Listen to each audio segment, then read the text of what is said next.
करने का आरोप लगाते हुए उसे अल्पसंख्यकों को प्रताड़ित करने का आरोप लगाया है।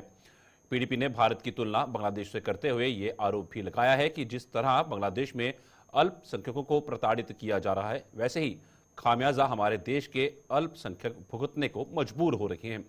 पीडीपी अध्यक्ष महबूबा मुफ्ती ने जम्मू में लोगों के साथ एक बैठक के दौरान ये आरोप लगाए। उन्होंने उत्तर प्रदेश के संभल और अजमेर का हवाला देते हुए कहा कि अब मस्जिदों व दरगाहों में मंदिर ढूंढे जा रहे हैं। उन्होंने कहा कि बांग्लादेश और भारत में अब कोई फर्क नहीं रह गया है और वहां जैसे हालत अब भारत में भी पैदा हो गए हैं। महबूबा ने जम्मू कश्मीर का हवाला देते हुए मौजूदा सरकार पर भी जमकर निशाना साधा। अभी देखिए संभल में कितना बुरा हादसा हो गया। वो बेचारे, उनका कोई लेना देना नहीं, कोई दुकान पे काम करता था, कोई रेडी पे काम करता था, मार दिया, गोली मार दी, तो कौन बात करेगा? आप बात करोगे तो उल्टा आपको ही जेल में डाल दोगे, जैसे उमर खालिद 4 साल से जेल में है। तो आजकल सुनवाई कहीं कोई नहीं हो रही है। अब देखिए अजमेर शरीफ दरगाह 800 साल पुरानी, जहाँ हिंदू मुस्लिम सिख सब जाते हैं, और वो हमारे भाईचारे की गंगा जमुना तहजीब की निशानी है। अगर कहीं निशानी ढूंढनी हो तो वो अजमेर शरीफ जाके देखना चाहिए कि हमारी हिंदू बहनें, हमारी बच्चियां, हमारी माएँ कैसे वहाँ अपना सर झुकाती हैं, मन्नतें मांगती हैं। और दूसरी तरफ से मुसलमान होते हैं, तीसरी तरफ से हमारे सरदार भाई होते हैं। तो ये इससे बड़ी मिसाल कोई नहीं हो सकती हमारे मुल्क में। उसके पीछे भी पड़ गए कि उसको भी खोदो, उसके नीचे भी देखो शायद मंदिर निकल आए। हमारा मुल्क भी हमसाया मुल्क जैसा बन जाए।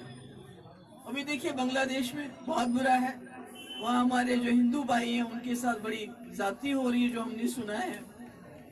तो यहाँ हम माइनॉरिटीज के साथ ज्यादती कर रहे हैं, तो फर्क क्या है? इतना बड़ा मुल्क हमारा हिंदुस्तान, इतना विशाल, इतना सेक्युलर, पूरी दुनिया में माना जाता है। तो जब हमें और बांग्लादेश में कोई फर्क ही नहीं रहेगा, हमारे यहाँ हम माइनॉरिटीज को तंग करेंगे, उनकी मस्जिदों को तोड़ के शिवलिंग ढूंढेंगे। बांग्लादेश में अगर कोई हिंदू हमारा भाई वहाँ की जाति के खिलाफ बात करते हैं, उसको जेल में डाल देंगे। यहाँ उमर खालिद को जेल में डालते हैं, वहाँ उनको जेल में। तो फर्क क्या है? मुझे तो लगता है कोई फर्क ही नहीं है। ये बांग्लादेश तो इंदिरा जी ने इसको आजाद किया था, मगर आज वहाँ भी हालात बिल्कुल वैसे हो रहे हैं और हमारे यहाँ भी हालात वैसे हो रहे हैं, कोई फर्क नहीं है। तो मुझे लगता है यहाँ के लोगों को, जो हमारे सेक्युलर, देखिए हिंदू मेजॉरिटी सेक्युलर है, इसके बारे में मुझे कोई शक नहीं है। और हमारे सरदार भाई हैं, हमारे मुसलमान भाई हैं, माइनॉरिटी में हैं, तो उनको मतलब वो इसके बगैर कुछ सोच नहीं सकते, उनके पास कोई इरादा। क्योंकि वहां से होते होते मुझे क्या पता यहाँ भी किसी मस्जिद पे नजर पड़ जाए और ये शुरू कहना शुरू कर दे, क्योंकि इनके पास तो लोगों को देने के लिए कुछ रहा नहीं है। नौकरियां, सबसे ज्यादा बेरोजगारी हमारे मुल्क के अंदर, उसमें सबसे ज्यादा बेरोजगारी जम्मू कश्मीर के अंदर। तो इलेक्शन में लोगों को खुश करने के लिए बिजली हम पैदा करते हैं, तो हमारे यहाँ कारखाने कैसे खुलेंगे, कैसे चलेंगे? हमारे पास बिजली पैदा करने के बावजूद बिजली है ही नहीं। वो मुल्क में बांटी जाती है मुफ्त, कहीं 200 यूनिट, कहीं 300 यूनिट, कहीं हमें तो कुछ नहीं मिलता। हमें तो वादा किया है नेशनल कॉन्फ्रेंस ने 200 यूनिट देंगे, अब मुझे नहीं पता क्या करते हैं वो। तो ऐसे में मैं समझती हूँ कि हम सब लोगों को इकट्ठा रहना है, जम्मू को एक मिसाल बनना है पूरे मुल्क के लिए, जो है इस वक्त ये। तो इसलिए मैं आप सबकी शुक्रगुजार हूँ और मैं उम्मीद करती हूँ कि आप, सोनू ने जैसे कहा कि यहाँ के जो 3 वार्ड हैं वो पीडीपी के झोली में आने चाहिए, और मैं सोनू को एक बार फिर से इसको कॉम्प्लीमेंट करती हूँ। बड़ी बहादुरी से ये लड़ा, आदित्य लड़ा, जैसे ये मुझे नहीं कहीं नजर आया बीजेपी। दूसरी ओर भारतीय जनता पार्टी महबूबा मुफ्ती द्वारा भारत की तुलना बांग्लादेश के साथ किए जाने पर आग बबूला हो उठी है। भाजपा का कहना है कि महबूबा ने राष्ट्रद्रोह किया है, जिसके लिए उन पर आपराधिक मामला दर्ज किया जाना चाहिए। जम्मू कश्मीर भाजपा के पूर्व अध्यक्ष रविंद्र रैना ने महबूबा मुफ्ती को इस बयान के लिए आड़े हाथों लिया है। क्या कहना है उनका, आइए आपको बताते हैं। मुफ्ती ने राष्ट्रद्रोह किया है। बांग्लादेश के हालात की चर्चा करते करते उन्होंने बहुत बड़ा षड्यंत्र किया और हमारे देश का नाम, भारत का नाम जोड़ने की साजिश और कोशिश जो महबूबा मुफ्ती ने किए हैं वो बहुत ही निंदनीय है। राष्ट्रद्रोह का अपराध महबूबा मुफ्ती ने किया है। सारी दुनिया देख रही है कि किस प्रकार बांग्लादेश के अंदर अल्पसंख्यक समुदाय के लोगों को चुन चुन कर निशाना बनाया जा रहा है। घरों में घुसकर बांग्लादेश के अंदर महिलाओं को, बेटियों को निशाना बनाया जा रहा है।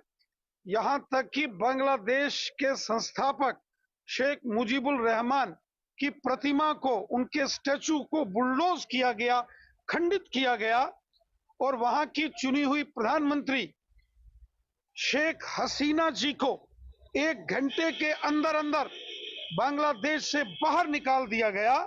मानवाधिकारों का हनन इस समय बांग्लादेश के अंदर हो रहा है, मानवता का कत्ल बांग्लादेश के अंदर हो रहा है। और ऐसे में मैडम महबूबा मुफ्ती ने जिस प्रकार बांग्लादेश की तुलना अपने बयान में भारत का जिक्र करके की है, बहुत दुर्भाग्यपूर्ण है, निंदनीय है। ये राष्ट्रद्रोह है जो महबूबा मुफ्ती ने किया है और ये उनके खिलाफ एक आपराधिक मामला बनता है। जनता दल यूनाइटेड की जम्मू कश्मीर इकाई ने प्रदेश की सरकार की कथनी और करनी में अंतर का आरोप लगाया है। इकाई का दावा है कि इस सरकार को वजूद में आए आज करीब 2 महीने हो चुके हैं, लेकिन यह सरकार ना तो अपने चुनावी वादों पर खरा उतर पाई है और ना ही आज तक इसके नुमाइंदे जनता के बीच जाकर उसकी समस्याओं की जानकारी ले पाए हैं। इकाई के अध्यक्ष GM शाहीन ने जम्मू में आज एक प्रेस कॉन्फ्रेंस के दौरान बताया कि नेशनल कॉन्फ्रेंस ने अपने घोषणा पत्र में जनता से जो वादे किए थे वो धरे के धरे रह गए हैं। उन्होंने दावा किया कि इन 2 महीनों में अगर इस सरकार का एक भी नुमाइंदा ये साबित कर दे कि उसने लोगों के बीच जाकर उनकी समस्याएं हल की हैं तो वो राजनीति से इस्तीफा दे देंगे। लेकिन इतना जरूर है कि जो कमिटमेंट्स नेशनल कॉन्फ्रेंस की रही, जो मैंडेट रहा, जिस पर उन्होंने जो मैनिफेस्टो उनका था, आर्टिकल 370, उसके बाद स्टेटहुड, उसके बाद पावर और 200 यूनिट्स फ्री एम्प्लॉयमेंट। मेरा क्वेश्चन है कि 2 महीने गुजर गए, मैं पूछना चाहता हूं कि क्या आपने उन गरीबों के काम किए थे यहाँ से जम्मू कश्मीर के अंदर, जो लोग तकलीफों में थे, जो लोग पिछले 2 महीनों से परेशानियों में हैं। अब तो इस यूनियन टेरिटरी को आपने ना तो सेंटर का रखा, ना आपने स्टेट का रखा, ना आपका 370 आया, ना आपका स्टेटहुड आया, ना आपका 200 यूनिट पावर फ्री आया, ना आपका एम्प्लॉयमेंट आया। तो जो फितरतन आप जैसे हम बताते रहे, लेकिन लोगों ने शायद समझा नहीं समझा इस चीज को। हमने पहले से कहा था कि जिनकी फितरत ही झूठ बोलना हो, आपने कभी माजरा शुमारी के नाम पे, कभी पाकिस्तान के नाम पे, कभी चाइना के नाम पे, कभी देश को बांटने के नाम पे वोट लिए आपने, कि इन लोगों ने कश्मीर को एक मजाक समझ रखा है, कश्मीर को एक मजाक बनाया, जम्मू कश्मीर को। आप तब तक पब्लिक के बीच में जा रहे थे जब तक कि आपको वोट चाहिए था। एक पब्लिक मीटिंग इन लोगों ने की हो, कहीं पब्लिक से मिली हो, GM शाहीन पॉलिटिक्स से इस्तीफा दे, सीधी सी बात है। पिछले 2 महीनों से सिवाय फोटोशूट और सिवाय इन लोगों ने जो वाजवान, कश्मीरी वाजवान खाने का बड़ा। जम्मू और कश्मीर में पुलिस कांस्टेबल के 4002 पदों के लिए 5,59,000 से अधिक उम्मीदवार अपना भाग्य आजमा रहे हैं। इन पदों पर भर्तियों के लिए आज पहले चरण की परीक्षा संपन्न हुई। इसके लिए सभी परीक्षा केंद्रों पर सुरक्षा के व्यापक प्रबंध किए गए थे। यह परीक्षा जम्मू और कश्मीर दोनों सूबों में हो रही है और ये 8 व 22 दिसंबर को भी आयोजित की जाएगी। इस परीक्षा के लिए जम्मू कश्मीर के 20 जिलों में 856 परीक्षा केंद्रों की व्यवस्था की गई है। JKSSB का मतलब हेड कांस्टेबल का पेपर था, अच्छा पेपर था, बट हमने उतनी मेहनत करी नहीं थी। अगर मेहनत करी हुई होती तो शायद से अच्छा रिस्पांस आता हमारा भी। अपने सब भी अच्छा करके आए हैं, देखते हैं अब कैसा रिजल्ट आता है। जो भी सिलेबस में था वही आया था, बाहर से कुछ नहीं आया था। जो सिलेबस में मेंशन किया था सब कुछ आया था। मेरा फर्स्ट टाइम था जो कि JKSSB के अंडर पेपर हुआ, जैसे कि हेड कांस्टेबल का। अब आगे SI का भी होगा, उसमें भी ट्राई करेंगे। अगर होगा तो किस्मत में भी होगा, और खुद मेहनत करेंगे तो अच्छा रिजल्ट आएगा, नहीं करेंगे तो नहीं आएगा। नॉलेज तो काफ़ी अच्छी थी, पेपर भी आसान था, इतना मुश्किल नहीं था, बट अटैम्प्ट काफ़ी हो गए हैं हमारे। बट अभी तो लास्ट जैसे हमें टाइम जो कवर अब करना होता है उसमें थोड़ा रह गया था हमारा, तो इसलिए आगे से नेक्स्ट जो है काफ़ी मेहनत करके हम इसको करना चाहेंगे। बात यह है कि अभी हमारा थोड़ा लास्ट में जैसे टाइम हमारे पास आधा घंटा रह गया था, क्वेश्चन हमारे मतलब 20 एक रह गए थे लास्ट के, तो उसमें हमें थोड़ा कवर अप करने में दिक्कत आई थी। तो इस वजह से नॉलेज मतलब काफ़ी अच्छी नॉलेज तो मिली है, और बच्चा भी काफ़ी था इस बार, 3 लाख क्रॉस था पहले। सौर ऊर्जा को घर घर पहुंचाने के लिए शुरू की गई पीएम सूर्य घर मुफ्त बिजली योजना के प्रति लोगों को जागरूक करने के लिए जम्मू में जगह जगह कैंप लगाए जा रहे हैं। इसी कड़ी में शहर के तालाब तिलो इलाके में आज एक ऐसा ही कैंप लगाया गया, जिसमें बिजली विभाग के अलावा जम्मू कश्मीर बैंक के स्टाफ ने भी लोगों को इस योजना का लाभ लेने की औपचारिकताओं की जानकारी दी। उन्हें बताया गया कि सोलर पैनल लगवाने के इच्छुक लोगों को सब्सिडी भी दी जाएगी, और अगर वो चाहें तो जम्मू कश्मीर बैंक लोन भी मुहैया करवा देगा।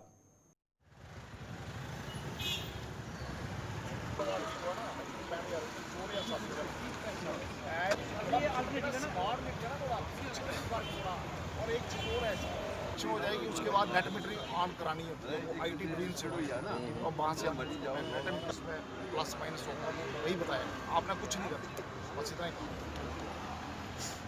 डिपार्टमेंट की तरफ से यहाँ पे एक तालाब तिलो में कैंप ऑर्गेनाइज किया हुआ है, तो पीडीडी के सारे अधिकारी यहाँ पे आए हुए हैं, जो रमन और राठौर जी और उनकी पूरी टीम यहाँ पे, तो हम इनका तहे दिल से शुक्रिया अदा करते हैं कि इन्होंने इस तरीके का इनिशिएटिव लिया है।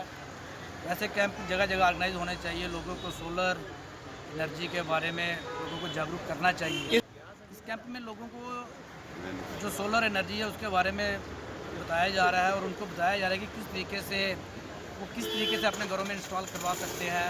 बैंक की टीम भी यहाँ पे आई हुई है, खिदमत सेंटर वाले भी आए हुए हैं। ये अपने साथ पूरा जिन लोगों की इसमें ज़रूरत पड़ सकती है, कि अगर किसी ने अपने घर में लगवाना है और उसको अगर पैसे की प्रॉब्लम है, तो बैंक भी साथ में आया हुआ है कि अगर उसको कोई लोन देना होगा, लोन दिया जाएगा। और जो सब्सिडी है वो सब्सिडी के बारे में, और जो ऑनलाइन करना है, कई लोगों को ऑनलाइन के बारे में पता नहीं होता है, तो उनके भी वो खिदमत सेंटर वाले भी आए हुए हैं। तो मेरे को लगता है कि इस मौके का फ़ायदा उठाना चाहिए, और आज जिस तरीके से गवर्नमेंट ने जो इनिशिएटिव लिया है, तो हम इसका ये हमारा जो बिजली डिपार्टमेंट है, जो जहाँ पे उन्होंने लगवाया हुआ है, उनकी बिल्कुल फ़ायदा होगा। जिस तरीके से आने वाले समय में कि जो पावर की जो डिमांड है वो बढ़ती जाएगी, उसके लिए हमें नए नए रास्ते ढूंढने होंगे। तो ये भी एक मतलब कि जो सोलर एनर्जी है, ये तो सबसे बड़ा एक जो सोर्स है पावर का ये है, और मुझे लगता है कि लोगों को इसका फ़ायदा उठाना चाहिए, कि हर तरीके से मदद करने को अगर तैयार है, मगर डिपार्टमेंट की तरफ से या एडमिनिस्ट्रेशन की तरफ से अगर जिस तरीके से ये लोगों को की सहूलियत दी जा रही है, तो इससे। जम्मू में हर रविवार को लगने वाले संडे बाजार की यार्ड में सड़कों पर कब्जा करने वाले रेहड़ी फड़ी वालों के खिलाफ आज अभियान चलाया गया। शहर की कनक मंडी में सड़कों पर रेहड़ी फड़ी लगाने वालों को पुलिस ने वहां से हटाकर फुटपाथों पर भेज दिया। रविवार को दुकानें बंद होने के कारण ये लोग फुटपाथों पर भी कारोबार कर सकते हैं, लेकिन ये मनमानी करते हुए सड़कों के बीचों बीच डेरा जमा लेते हैं, जिससे यातायात प्रभावित होता है। वहीं लोगों ने पुलिस की इस कार्रवाई की सराहना करते हुए ये मुहिम जारी रखने की जरूरत पर बल दिया।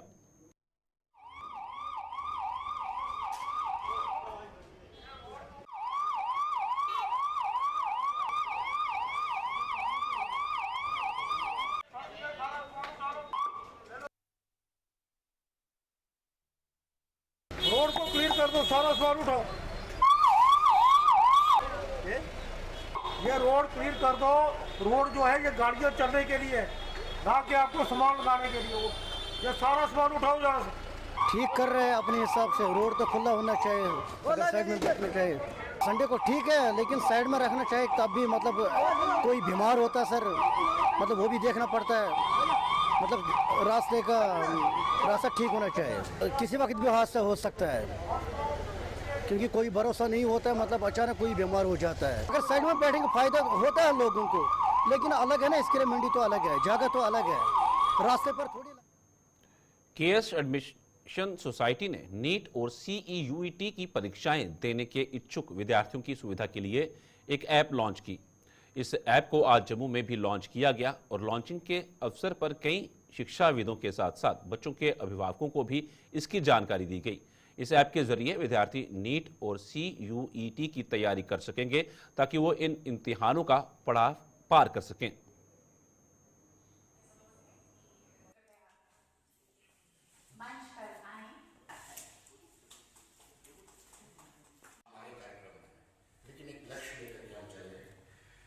मुझे याद है कि एक वक्त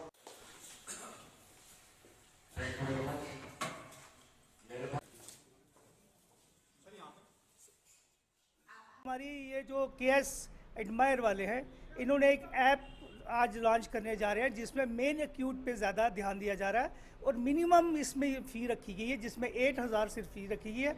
उसके साथ साथ इनको नोट्स दिए जाएंगे जो नोट्स कूटा के एक्सपर्ट्स ने बनाए हैं, उनमें उनको हर चीज़ मिलेगी। मॉक टेस्ट भी साथ होगा, एक्सपीरियंस भी होगा और टेस्ट में बच्चों को पता चलता जाएगा साथ साथ कि हम कहाँ पे स्टैंड करते हैं।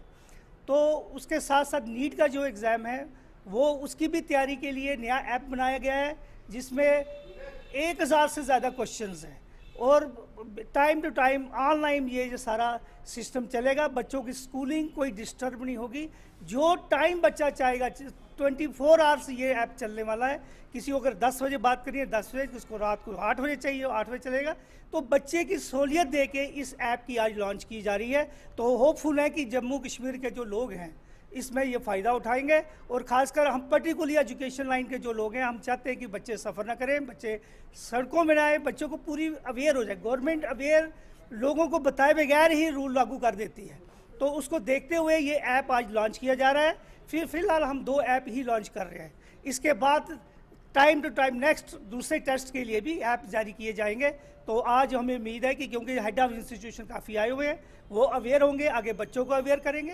तो जम्मू के क्रिश्चियन समाज ने क्रिसमस से पहले जम्मू की सभी क्रिश्चियन कॉलोनियों की हालत में सुधार की मांग की है। जम्मू का वार्ड नंबर 16 में भी क्रिश्चियन बहुल वार्ड है और इस वार्ड की टूटी फूटी गलियां आए दिन कई हादसों को न्योता दे रही हैं।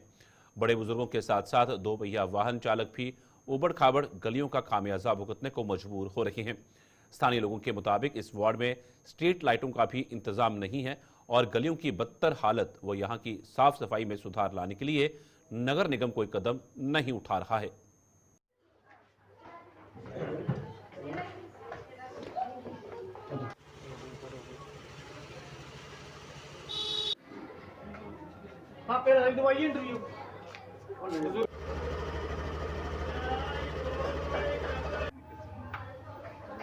जो हमारी जितनी भी क्रिश्चियन कॉलोनी की गलियां जो हैं वो अभी टूटी हुई हैं।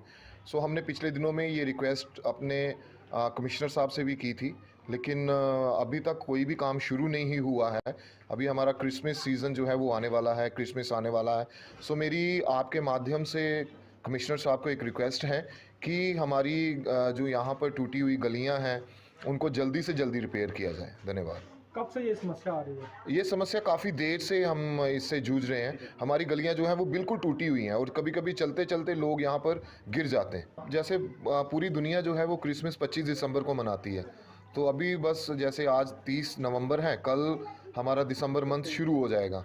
तो ये पूरा मंथ जो है ये एक सेलिब्रेशन का मंथ रहता है और ख़ास करके 25 दिसंबर को क्रिसमस जो है वो सेलिब्रेट किया जाता है। हमने कमिश्नर साहब से रिक्वेस्ट की थी कि जितनी भी हमारी कॉलोनीज है उनको रिपेयर किया जाए। जैसे हमारी डोगरा हाल है, न्यू प्लाट है, वार्ड नंबर 7 है, वार्ड नंबर 16 है, वार्ड नंबर 8 है, ward number 20, ward number 13, ward number 47, ward number 28, जितनी भी हमारी क्रिश्चियन कॉलोनीज है उनको हमने बोला था कि क्रिसमस फेस्टिवल के ऊपर उसका रिपेयर किया जाए। तो उन्होंने एक ही कॉलोनी का हमें अप्रूवल दिया, जो वार्ड नंबर 7 का उसका अप्रूवल दिया, बाकी कॉलोनी किसी का अप्रूवल नहीं दिया। क्योंकि जितनी भी कॉलोनी है जैसे डोगरा वार्ड नंबर 16 है, न्यू प्लाट, ये इसमें लोगों का चलना भी बड़ा मुश्किल है। तो हम यही रिक्वेस्ट करना चाहते हैं कि कमिश्नर साहब से कि जल्दी से क्रिसमस से पहले इनका रिपेयर किया जाए। धन्यवाद, थैंक यू। हम तो ये कहते हैं कि स्मार्ट सिटी का बहुत पैसा लग रहा है, लेकिन जो कॉलोनी जितनी भी कॉलोनीज है उनका बड़ी ही खस्ता हालत है। हम यही बोलना चाहते हैं कि स्मार्ट सिटी से पैसा आए या म्यूनसिपल कॉरपोरेशन से पैसा आए, लेकिन जल्द से जल्द रिपेयर हो कॉलोनी। ਜਿਹੜਾ ਬੰਦਾ ਬੁੱਢਾ ਬਜ਼ੁਰਗ ਹੋਏ ਉਹ ਤੇ ਡਿੱਗਦਾ ਪਿਆ, ਨਾਲੀਆਂ ਤੇ ਵੇਖੋ ਨਾਲੀਆਂ ਦਾ ਹਾਲ ਕੀ ਹੈ। ਲਾਈਟਾਂ ਵੀ ਹੈ ਨਹੀਂ ਆ, ਕੱਖ ਵੀ ਨਹੀਂ ਇੱਥੇ ਕੱਖ ਵੀ ਨਹੀਂ ਆ, ਸਫਾਈ ਇੱਥੇ ਨਹੀਂ ਹੁੰਦੀ, ਕੁਛ ਨਹੀਂ ਹੁੰਦਾ ਇੱਥੇ। ਪਰੇਸ਼ਾਨੀ ਆਂਦੀ ਭਰਾਵਾ 2-3 ਵਾਰ ਤੇ ਡਿੱਗ ਗਈਆਂ ਮੈਂ। ਸਕੂਟਰ ਨਹੀਂ ਤੇ ਕੋਈ ਵਿਚਾਰੇ ਲੋਕ ਵਿਚਾਰੇ ਨੇ ਬੁੱਢੇ ਬਜ਼ੁਰਗ, ਮੇਰੀਆਂ ਅੱਖਾਂ ਨਹੀਂ ਨਜ਼ਰ नहीं आनी तो मैं। जम्मू में बारिश ना होने से जहां खुश्क मौसम लोगों के लिए जी का जंजाल बना हुआ है, वहीं मूंगफली के कारोबारियों के चेहरे भी मुरझा गए हैं। बारिश ना होने से मूंगफली की बिक्री पर असर पड़ रहा है और जम्मू में बाहरी राज्यों से आकर इसका कारोबार करने वालों को नुकसान उठाना पड़ रहा है। उनके मुताबिक बारिश के बाद होने वाली ठंड में ही मूंगफली की बिक्री जोर पकड़ती है, लेकिन इस बार बारिश का नामो निशान तक ना होने से वो आर्थिक नुकसान उठाने को मजबूर हो रहे हैं। हम सर यूपी से आए, हमारा नाम मुजीब है। इस बार हम मूंगफली की उम्मीद है, बारिश नहीं हो रही है ना, वर्षा, इसमें लोग नहीं खा रहे हैं, चक्कर में खांसी हो जाएगी, नुकसान देगी, गर्म होती है ना, इस चक्कर में लोग कम खा रहे हैं। बरखा नहीं हो रही है, इस वजह से काम बहुत मंदा चल रहा है हमारा। उम्मीद लगा कर काम बढ़िया, हर साल बढ़िया रहता है काम, इस साल काम बढ़िया नहीं है। बारिश न होने के कारण काम बहुत हल्का है और गर्मी सर्दी पड़ नहीं रही है, गर्मी है, लोग खा नहीं रहे, गर्म होती है, खांसी हो जाएगी, लोग बीमार पड़ जाएंगे, वजह से खा नहीं रहे। बरखा होगी ये भी काम चलेगा हमारा, अभी बरखा नहीं होने का काम बहुत मंदा है। बस यही हुआ है कि बारिश होने के बाद काम ठीक हो जाएगा, सर्दी पड़ेगी काम बढ़िया हो जाएगा हमारा, यही उम्मीद है हमें। हम यूपी से आए, मेरा नाम अनस है। हम इस बार यहाँ पे बारिश नहीं हो पाई, इस बार काम नहीं है। हम सोच रहे थे यहाँ पे काफ़ी काम चलेगा, पर इस बार काम नहीं हो पाया। हमें मूंगफली में काफ़ी नुकसान हुआ है इस बार, पर यहाँ काम नहीं चल पा रहा है क्योंकि बारिश नहीं हो रही है, लोग बार यहाँ मूंगफली नहीं खा पा रहे हैं, बस इसलिए से हमें काफ़ी नुकसान झेलना पड़ रहा है। पहले काफ़ी अच्छा कारोबार रहता था, हम यूपी से हर बार आते थे यहाँ पर इस बार काम नहीं हो पाया जी हमारा। लोग खा नहीं पा रहे हैं, बोल रहे खांसी हो जाएगी, पर इस कारण हमारा काम नहीं चल पाया है। बाकी हर साल सारा रहता है क्योंकि जब तक रोडी हो जाएगी, जब तक बारिश होगी, उसके बाद काम स्लोप हो सकता है, फिर काम नहीं चलता है। गुलिस्तान में खबरों का सिलसिला यूं चलता रहेगा। फिलहाल न्यूज ब्रीफ में इतना ही, दीजिए इजाजत, नमस्कार।